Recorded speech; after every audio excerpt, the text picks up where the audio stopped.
Dan kalau itu ada, saya akan jadi orang yang pertama yang dapat mempertahankan hak dan juga kebajikan rakyat Indonesia.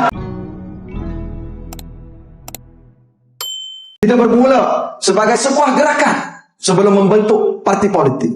Kita bermula dengan semangat dan juga iltizam untuk menegakkan keadilan, untuk melawan kezaliman, untuk memastikan yang hak itu dapat dipertahankan dan diangkat dan diperjuangkan, khususnya buat kelompok masyarakat, kawasan ataupun golongan yang rentan, yang sentiasa ditindas, yang berada dalam keadaan yang sukar pada kebanyakan. 9 kali ataupun setiap kali menjelang musim pilihan raya, itu perkara yang sering kali dibangkitkan itu ataupun dimainkan itu adalah sentimen kebencian terhadap parti politik di Sabah ini yang berasal daripada mana? Saya nak bagi tahu kepada semua. Yang pertama, Parti Keadilan Rakyat ialah parti untuk semua. Parti ini bukan parti yang hanya memperjuangkan hak beberapa kelompok ataupun hak kelompok majoriti di Semenanjung. Tetapi kalau kita betul-betul baca dan faham tentang matlamat penubuhan parti ini, ialah kita ingin memperjuangkan hak dan juga membela nasib rakyat tanpa mengira latar kaum, tanpa mengira latar agama, tanpa mengira etnik daripada mana kita berasal sekalipun, tetapi keadilan itu harus ditegakkan untuk semua.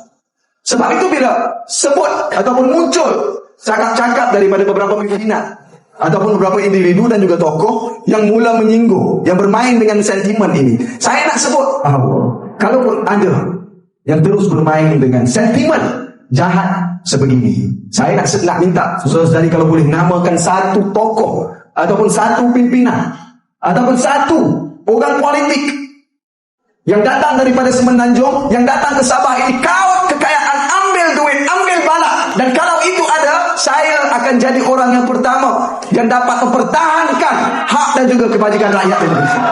Kerana yang berlaku kecurangan, rasuah, penyalahgunaan kuasa ini bukan berasal daripada pemimpin-pemimpin yang datang daripada negeri-negeri tertentu. Kalau berlaku kecurangan umpamanya di negeri Kelantan, itu disebabkan oleh pimpinan di negeri Kelantan. Kalau kemiskinan itu berlaku di Terengganu, itu ialah kelemahan pentadbiran di negeri Terengganu. Kelemahan ataupun kecurangan yang berlaku di negeri Sabah ini, saudara, ini adalah disebabkan oleh pimpinan-pimpinan terdahulu yang melakukan kecurangan, yang mengaup hasil masuk kekayaan negeri Sabah ini, yang dilaporkan yang berjuta, kita jumpa berjuta-juta wang di dalam rumah, di dalam almari. Itu bukan pimpinan di sebelah sana, tetapi orang di negeri Sabah sendiri yang khianat kepada amanah dan tanggung jawab yang diberikan kepada mereka. Ini dia masalah yang berlaku dalam negara kita. Sebab itu anak muda itu bukan hanya perlu ada sekadar semangat dan juga cita-cita yang tinggi, tetapi pemuda itu harus bijak menggunakan keupayaan, kekuatan akal fikiran, ataupun apa yang disebut sebagai tradisi akliyah, yang menuntut kita untuk berfikir dan tidak terikut-ikut dengan sentimen yang dibawa oleh pihak-pihak yang tidak bertanggung jawab. Yang Amat Berhormat Presiden Parti Keadilan Rakyat juga merangkap Perdana Menteri Malaysia, beliau sudah tunjukkan satu sikap yang cukup baik. Puluhan tahun kita bicara tentang soal MA63. Tetapi saudara, kita harus jujur dengan kenyataan yang terjadi 2 tahun ini, bahwa kerajaan ini di bawah pimpinan Yang Amat Berhormat Datuk Seri Anwar Ibrahim berjaya menyelesaikan banyak hal-hal yang tidak dapat diselesaikan selama puluhan tahun sebelum dari tahun.